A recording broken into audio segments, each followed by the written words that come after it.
Sir, D K Shivakumar ಅವರು ನಾಗೇಂದ್ರ ಅವ್ರ ಬಗ್ಗೆ ಹೇಳೋದೇನಂತಂದ್ರೆ, ಸಿದ್ದರಾಮಯ್ಯ ಅವರು ಸರ್ಕಾರದಲ್ಲಿದ್ದಾಗ ಅವರಿಗೆ ಅನ್ಯಾಯ ಆಗಿದೆ, ಈಗ ಅವರಿಗೆ ನ್ಯಾಯವನ್ನು ಕೊಡಿಸುವಂತಹ ಕೆಲಸ ಮಾಡ್ತಾ ಇದ್ದೀವಿ ನಾವು. ಯಾಕಂದ್ರೆ ಇಡಿ ಮತ್ತು ಈ ಬೇರೆ ಬೇರೆ ಏನೋ ನ್ಯಾಯಾಂಗ ಏನು ವ್ಯವಸ್ಥೆ ಏನಿದೆ ಅದು ಇವರಿಗೆ ಕ್ಲೀನ್ ಸೀಟ್ ಅನ್ನು ಕೊಟ್ಟಿಲ್ಲ. ಆದ್ರೆ ಅವರ ಆರೋಪ ಪಟ್ಟಿಯಲ್ಲಿ ಇದೆ, ಆದ್ರೆ ಅವರು ದೋಷಿ ಅಲ್ಲ ಅನ್ನುವಂತ ಮಾತನ್ನು ಹೇಳ್ತಿದ್ದಾರೆ. ಕೋರ್ಟದಲ್ಲಿ ಚಾರ್ಜ್ ಶೀಟ್ ಹಾಕಿದ್ರಲ್ಲ, ಹೆಸರಿದೆ ಅಲ್ಲ, ಮತ್ತೆ ಅದು ಕೋರ್ಟ್ ಏನು ನಿಮಗೆ ಕ್ಲೀನ್ ಚೀಟ್ ಕೊಟ್ಟಿದೆಯಾ? ಕ್ಲೀನ್ ಚೀಟ್ ಕೊಟ್ಟಿಲ್ಲ. ಮತ್ತೆ ಕ್ಲೀನ್ ಚೀಟ್ ಕೊಟ್ಟಿಲ್ಲ ಅಂದ್ರೆ ಅಲ್ಲಿವರೆಗೆ ನೀವು ಅಪರಾಧಿನೇ ಅಲ್ಲ. ಕ್ಲೀನ್ ಚೀಟ್ ಆರೋಪಿನೇ ಅಲ್ಲ. ಕ್ಲೀನ್ ಚೀಟ್ ಕೊಟ್ಟ ನಂತರ ಪುನಃ ಬಂದು ಸೇರ್ಕೋರಿ ನೀವು, ನಿಮಗೆ ಯಾರು ಬೇಡ ಅಂತಾರೆ. ಸಿದ್ದು ತೆಗೆದ್ರೆ ಯಾಕ, ಡಿ ಕೆ ತಗೊಂಡ್ರೆ ಯಾಕ? ಕಾಂಗ್ರೆಸ್ಸಿನ ಅಧ್ಯಕ್ಷರು ಅದು ಯಾವುದೋ ಪ್ರಸಾದ್ ಇದೆ, ಯಾವ ಪ್ರಸಾದ್? ಹರಿಪ್ರಸಾದ್. ಹರಿಪ್ರಸಾದ್ ಹೆಸರು ಎಂತದಿದ್ರಿ? ಹರಿಪ್ರಸಾದ್ ಏನ್ ಹೇಳ್ತಾರೆ? ಒಂದೇ ಮಾತ್ರ ಹಾಡು, ನಾವು ಪೂರ್ಣ ಹಾಡು ಹಾಡುವುದೇ ಇಲ್ಲ. ಡಿ ಕೆ ಶಿವಕುಮಾರ್ ಸಚಿವ ಸಂಪುಟದಲ್ಲಿ ಬಿ ನಾಗೇಂದ್ರ ಅವರನ್ನ ಸೇರಿಸಿದ್ದಕ್ಕಾಗಿ ಬಿಜೆಪಿ ಇವತ್ತು ಆಕ್ರೋಶವನ್ನು ವ್ಯಕ್ತಪಡಿಸ್ತಾ ಇದೆ. ಪ್ರತಿ ಜಿಲ್ಲೆಯಲ್ಲೂ ತಮ್ಮದೇ ಆಗಿರುವಂತಹ ಹೋರಾಟವನ್ನ ಅಹೋರಾತ್ರಿ ಮಾಡ್ತಾ ಇದೆ. ಸದ್ಯ ಬೆಂಗಳೂರಿನಲ್ಲಿ ಇನ್ನಷ್ಟು ಕಾವು ಹೆಚ್ಚಾಗಿದೆ. ಸದ್ಯ ನಮ್ಮ ಜೊತೆ ನಾರಾಯಣ್ ಸಾಬ್ ಭಾಂಡ್ಗೆ ಅವರು ನಮ್ಮ ಜೊತೆ ಇದ್ದಾರೆ, ಅವ್ರನ್ನ ಮಾತಾಡಿಸ್ತಾ ಹೋಗೋಣ. ಸ್ಥಳೀಯವಾಗಿ ಬಾಗಲಕೋಟೆಗೆ ಸಂಬಂಧಪಟ್ಟಂತೆ ಅನೇಕ ವಿಷಯಗಳಲ್ಲಿ ಧ್ವನಿ ಎತ್ತಿದ್ರು ನಾರಾಯಣ್ ಸಾಬ್ ಭಾಂಡ್ಗೆ ಅವರು. ಹಾಗೆ ಯಾವುದೇ ರಾಜಕೀಯನ್ನ ಮೀರಿ ಸಹ ಬಾಗಲಕೋಟೆಯಲ್ಲಿರುವಂತಹ ಸಮಸ್ಯೆಗಳಿಗೆ ಸ್ಪಂದನೆ ನೀಡುವಂತಹ ವ್ಯಕ್ತಿ ಏನಾದರೂ ಇದ್ರೆ ಅದು ನಾರಾಯಣ್ ಸಾಬ್ ಭಾಂಡ್ಗೆ ಅನ್ನುವಂತಹ ಮಾತಿದೆ. ಸದ್ಯ ಅವ್ರನ್ನ ಮಾತನಾಡಿಸ್ತಾ ಹೋಗೋಣ. ಪ್ರಪ್ರಥಮವಾಗಿ KTTV ಜೊತೆಗೆ ನಾರಾಯಣ್ ಸಾಬ್ ಭಾಂಡ್ಗೆ ಅವರು ಮಾತನಾಡ್ತಾ ಇದ್ದಾರೆ. ಸರ್, ಪ್ರಮುಖವಾಗಿ ಬಾಗಲಕೋಟೆಯಲ್ಲಿ ಯಾವುದೇ ಸಮಸ್ಯೆಗಳು ಬಂದರೆ ಮುಖ್ಯವಾಗಿ ಧ್ವನಿ ಕೇಳಿ ಬರುವಂಥದ್ದು ತಮ್ಮದು. ಸರ್, ಏನು ಹೇಳ್ತೀರಿ ಈ ಸಂಬಂಧಪಟ್ಟಂತೆ? ಈಗ ಬಿ ನಾಗೇಂದ್ರ ಅವರ ರಾಜೀನಾಮೆಯನ್ನು ಕೇಳ್ತಾ ಇದ್ದೀರಿ, ಪ್ರತಿ ಜಿಲ್ಲೆಯಲ್ಲೂ ಬಿಜೆಪಿ ಹೋರಾಟ ಮಾಡ್ತಾ ಇದೆ, ಬಾಗಲಕೋಟೆಯಲ್ಲಿ ಅದರಲ್ಲೂ ಹೆಚ್ಚಾಗಿ ಕಾವು ಕೇಳಿ ಬರ್ತಾ ಇದೆ. ಸರ್, ಏನು ಹೇಳ್ತೀರಿ? ರಾಜ್ಯದ ಜನತೆಗೆ ಗೊತ್ತಿರುವಂತೆ ನಾಗೇಂದ್ರ ಅವರು ವಾಲ್ಮೀಕಿ ನಿಗಮದ ಹಣವನ್ನು ಲೂಟಿ ಮಾಡಿದ್ದು ಇದು ಜಗಜ್ಜಾಹೀರಾಗಿದೆ. ಅವರ ಮೇಲೆ ಕೇಸು ಕೂಡ ಇದೆ. ಹಿಂದಿನ ಮುಖ್ಯಮಂತ್ರಿಗಳಾದಂಥ ಸಿದ್ದರಾಮಯ್ಯನವರು ವಿಧಾನಸಭೆಯಲ್ಲೇ ಒಪ್ಪಿಕೊಂಡಿದ್ದಾರೆ. ನಾವು ಹೇಳಿದ್ದೀವಿ 187 ಕೋಟಿ ರೂಪಾಯಿ ವಾಲ್ಮೀಕಿ ಹಗರಣದ ದುಡ್ಡನ್ನು ಕಾಂಗ್ರೆಸ್ ಲೂಟಿ ಮಾಡಿ ಅದು ಚುನಾವಣೆಯಲ್ಲಿ ಉಪಯೋಗ ಮಾಡಿದೆ. 187 ಕೋಟಿ ರೂಪಾಯಿ ಹಗರಣ ಆಗಿದೆ ಅಂತ ಅವತ್ತು ಭಾರತೀಯ ಜನತಾ ಪಾರ್ಟಿ ಆಪಾದನೆ ಮಾಡಿತ್ತು.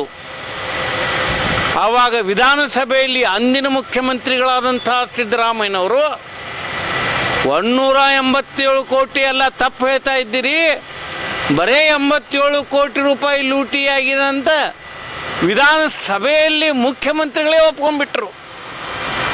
ಅಂಥ ಲೂಟಿ ಆದಂಥ ಅವತ್ತಿನ ಮಂತ್ರಿ ನಾಗೇಂದ್ರ ಅವರನ್ನು ಸರ್ಕಾರದಿಂದ ವಜಾ ಮಾಡಬೇಕಂತ ಭಾರತೀಯ ಜನತಾ ಪಾರ್ಟಿ ಹೋರಾಟ ಮಾಡ್ತು.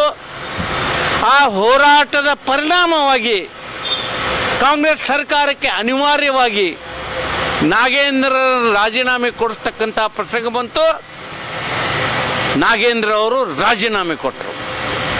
ಆದರೆ ದುರ್ದೈವ, ಬದಲಾದ ಪರಿಸ್ಥಿತಿಯಲ್ಲಿ ಬದಲಾದ ಮುಖ್ಯಮಂತ್ರಿ ಡಿ ಕೆ ಶಿವಕುಮಾರ್ ಅವರು ಬಂದ ನಂತರ ಯಾರ ಮೇಲೆ 187 ಕೋಟಿ ರೂಪಾಯಿ ಅಪಾದನೆ ಇದೆ, ಯಾರ ಮೇಲೆ ಕೋರ್ಟಿನಲ್ಲಿ ಕೇಸ್ ಇದೆ, ಅಂಥ ವ್ಯಕ್ತಿಯನ್ನು ಪುನಃ ಸಂಪುಟದಲ್ಲಿ ಸೇರಿಸಿಕೊಂಡರು ಡಿ ಕೆ ಶಿವಕುಮಾರ್ ಅವರು.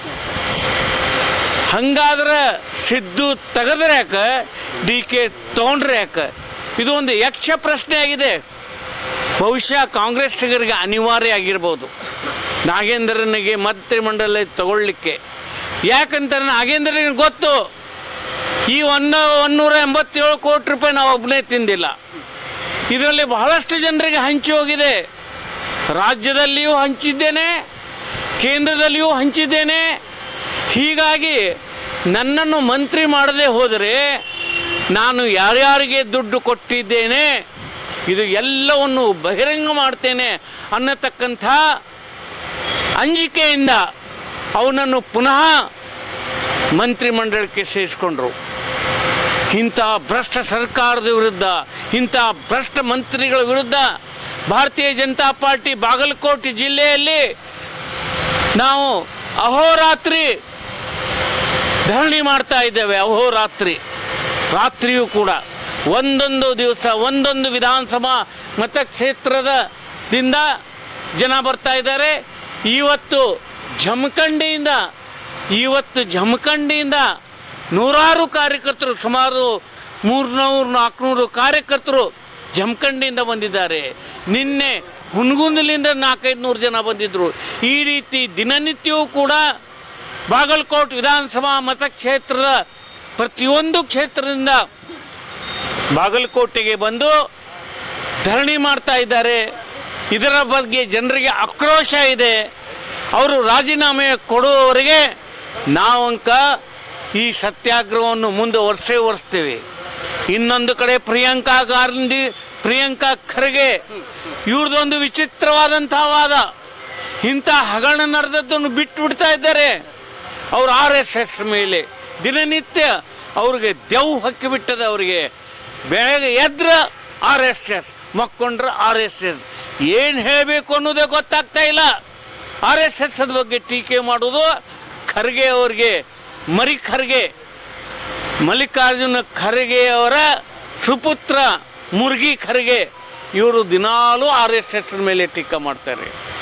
ಅವರ ಅಧ್ಯಕ್ಷರು, ಕಾಂಗ್ರೆಸ್ಸಿನ ಅಧ್ಯಕ್ಷರು, ಅದು ಯಾವುದೋ ಪ್ರಸಾದ್ ಇದೆ, ಯಾವ ಪ್ರಸಾದ್, ಹರಿಪ್ರಸಾದ್ ಹೆಸರು ಎಂಥದ್ದಿದ್ರಿ, ಹರಿಪ್ರಸಾದ್ ಏನು ಹೇಳ್ತಾರೆ, ಒಂದೇ ಮಾತ್ರಂ ಹಾಡು ನಾವು ಪೂರ್ಣ ಹಾಡುವುದೇ ಇಲ್ಲ, ನಮಗೆ ಫಾಶಿ ಶಿಕ್ಷೆ ಕೊಟ್ಟರು ಹಾಡಂಗಿಲ್ಲ, ಜೈಲಿಗೆ ಹೋದರೂ ಹಾಡಂಗಿಲ್ಲ ಅಂತಾರೆ. ಸರಿ ನೋಡಿ, ನಾನು DK ಶಿವಕುಮಾರ್ ಒಂದೇ ಮುಗಿಸ್ಬಿಡ್ತೀನಿ.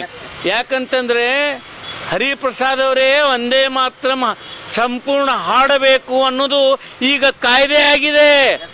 ಮುಂದೆ ಹಿಂದಕ್ಕೆ ಅದು ಕಾಯ್ದೆ ಇದ್ದಿದ್ದಿಲ್ಲ, ಈಗ ಕಾಯ್ದೆ ಆಗಿದೆ. ಒಂದೇ ಮಾತ್ರ ಯಾರು ಪೂರ್ಣ ಹಾಡುವುದಿಲ್ಲ ಅವ್ರಿಗೆ 3 ವರ್ಷದ ಶಿಕ್ಷೆ ಆಗಬೇಕು. ಹಾಗಾದ್ರೆ ನಿಮಗೆ ಶಿಕ್ಷೆ ಕಟ್ಟಿಟ್ಟಿದ್ದ ಬುತ್ತಿ. ನೀವು ಎಲ್ಲಿಯವರೆಗೆ ಒಂದೇ ಮಾತ್ರ ಹಾಡೋದಿಲ್ಲ ಅಲ್ಲಿಯವರೆಗೆ ನೀವು ರಾಷ್ಟ್ರದ್ರೋಹಿಗಳು, ಜನತೆ ದ್ರೋಹಿಗಳು ಅಂತ ನಿಮ್ಮನ್ನು ನಾವು ಕರಿಬೇಕಾಗ್ತಾ ಇದೆ. ಸರ್, DK ಶಿವಕುಮಾರ್ ಅವರು ನಾಗೇಂದ್ರ ಅವ್ರ ಬಗ್ಗೆ ಹೇಳೋದೇನಂತಂದ್ರೆ, ಸಿದ್ದರಾಮಯ್ಯ ಅವರು ಸರ್ಕಾರದಲ್ಲಿದ್ದಾಗ ಅವರಿಗೆ ಅನ್ಯಾಯ ಆಗಿದೆ, ಈಗ ಅವರಿಗೆ ನ್ಯಾಯವನ್ನು ಕೊಡಿಸುವಂತಹ ಕೆಲಸ ಮಾಡ್ತಾ ಇದ್ದೀವಿ ನಾವು. ಯಾಕಂದ್ರೆ ED ಮತ್ತು ಈ ಬೇರೆ ಬೇರೆ ಏನೋ ನ್ಯಾಯಾಂಗ ಏನು ವ್ಯವಸ್ಥೆ ಏನಿದೆ ಅದು ಇವರಿಗೆ ಕ್ಲೀನ್ ಸೀಟನ್ನು ಕೊಟ್ಟಿಲ್ಲ. ಆದರೆ ಅವರ ಆರೋಪ ಪಟ್ಟಿಯಲ್ಲಿ ಇದೆ, ಆದರೆ ಅವರು ದೋಷಿ ಅಲ್ಲ ಅನ್ನುವಂಥ ಮಾತನ್ನು ಹೇಳ್ತಿದ್ದಾರೆ. ಕೋರ್ಟದಲ್ಲಿ ಚಾರ್ಜ್ ಶೀಟ್ ಹಾಕಿದ್ರಲ್ಲ, ಹೆಸರಿದೆ ಅಲ್ಲ, ಮತ್ತೆ ಅದು ಕೋರ್ಟ್ ಏನು ನಿಮಗೆ ಕ್ಲೀನ್ ಚೀಟ್ ಕೊಟ್ಟಿದೆಯಾ? ಕ್ಲೀನ್ ಚೀಟ್ ಕೊಟ್ಟಿಲ್ಲ. ಮತ್ತೆ ಕ್ಲೀನ್ ಚೀಟ್ ಕೊಟ್ಟಿಲ್ಲ ಅಂದ್ರೆ ಅಲ್ಲಿವರೆಗೆ ನೀವು ಅಪರಾಧಿನೇ ಅಲ್ಲ. ಕ್ಲೀನ್ ಚೀಟ್ ಆರೋಪಿನೇ ಅಲ್ಲ. ಕ್ಲೀನ್ ಚೀಟ್ ಕೊಟ್ಟ ನಂತರ ಪುನಃ ಬಂದು ಸೇರ್ಕೋರಿ ನೀವು, ನಿಮಗೆ ಯಾರು ಬೇಡ ಅಂತಾರೆ. ಅವತ್ತು ಸಿದ್ದರಾಮಯ್ಯನವ್ರು ತೆಗೆದ್ರೆ ಯಾಕೆ, ಈಗ ಇವ್ರು ತಗೋತಾರೆ ಯಾಕೆ? ಇದಕ್ಕೆ ಜನತೆಗೆ ಉತ್ತರ ಕೊಡಬೇಕಾಗ್ತದೆ. ನೀವು 187 ಕೋಟಿ ರೂಪಾಯಿ ಲೂಟಿ ಹೊಡೆದದ್ದು ಖರೆ ಕಾಂಗ್ರೆಸ್ನವ್ರಿಗೂ ಉರ್ತದ. ಆದ್ರೆ ಕೇವಲ ಇದು ನಾವು ನಾಗೇಂದ್ರ ಸಲುವಾಗಿ ಹೋರಾಟ ಅಲ್ಲ, ಇದು ಕಾಂಗ್ರೆಸ್ದ ಭ್ರಷ್ಟಾಚಾರದ ವ್ಯವಸ್ಥೆಯ ವಿರುದ್ಧ ಹೋರಾಟ ಮಾಡಾಕತ್ತೀವಿ ನಾವು. ಇಂಥ ಅನೇಕ ಪ್ರಕರಣಗಳು ಇವೆ. ಈಗ ನಾಗೇಂದ್ರ ಒಬ್ಬರು ಸಿಕ್ಕಾರಂತ ನಾಗೇಂದ್ರನ ಹೆಸರು ಹೇಳಾಕತ್ತೀವಿ. ಪ್ರತಿಯೊಬ್ಬರೂ ಭ್ರಷ್ಟರಿದ್ದೀರಿ. ಯಾಕಂದ್ರೆ ನಾಗೇಂದ್ರನ ತೆಗೆದ್ರೆ ಅವರು ಯಾರ್ಯಾರಿಗೆ ರೊಕ್ಕ ಕೊಟ್ಟೀನಿ, ರಾಜ್ಯದಲ್ಲಿ ಯಾರಿಗೆ ರೊಕ್ಕ ಕೊಟ್ಟೀನಿ, ಕೇಂದ್ರದಲ್ಲಿ ಯಾರಿಗೆ ರೊಕ್ಕ ಕೊಟ್ಟೀನಿ ಎಲ್ಲವೂ ಹೇಳ್ತಾನೆ. ಅದಕ್ಕೆ ಅವ ಹೇಳಬಾರ್ದು ನಮ್ದು ಯಾರ್ದು ಹೆಸರಂತ ಪುನಃ ಅವನನ್ನು ಕ್ಯಾಬಿನೆಟ್ಗೆ ತಗೊಂಡು ಮಂತ್ರಿ ಮಾಡಿದ್ದಾರೆ. ಇಂಥ ಭ್ರಷ್ಟ ಮಂತ್ರಿಯನ್ನು ಮಂತ್ರಿಮಂಡಲದಿಂದ ಹೊರಗೆ ಹಾಕಬೇಕು, ವಜಾ ಮಾಡಿಕೊಬೇಕಂತ ಭಾರತೀಯ ಜನತಾ ಪಾರ್ಟಿಯ ಒತ್ತಾಯ. ಇನ್ನೂ ಅನೇಕ ಪ್ರಶ್ನೆಗಳು ನಾರಾಯಣ ಸಾಬ್ ಹಾಂಡ್ಗೆ ಅವರಲ್ಲಿ ಕೇಳೋದಿದೆ. ಮುಂದಿನ ದಿನಮಾನಗಳಲ್ಲಿ ಯಾವುದನ್ನು ಕೆಲಸವನ್ನು ಮಾಡೋಣ. ಇಷ್ಟು ನಾರಾಯಣ ಸಾಬ್ ಹಾಂಡ್ಗೆ ಅವರು ಮಾತನಾಡಿರುವಂಥದ್ದು. ಹೋರಾಟ ನಮ್ಮದು ಇದೇ ಮುಂಚೂಣಿ, ಆದರೆ ಇನ್ನೆಂದು ಹೋರಾಟ ಮುಂದುವರಿಯಲಿದೆ ಅನ್ನುವಂತಹ ಮಾತನ್ನು ಹೇಳಿದರೆ. ಮತ್ತೊಂದು ವಿಭಿನ್ನವಾಗಿರುವಂಥ ಸ್ಟೋರಿಯೊಂದಿಗೆ ಮತ್ತೆ ಬರ್ತೀನಿ. ಅಲ್ಲಿ ನಮಸ್ಕಾರ, ಒಂದೇ ಮಾತರಂ.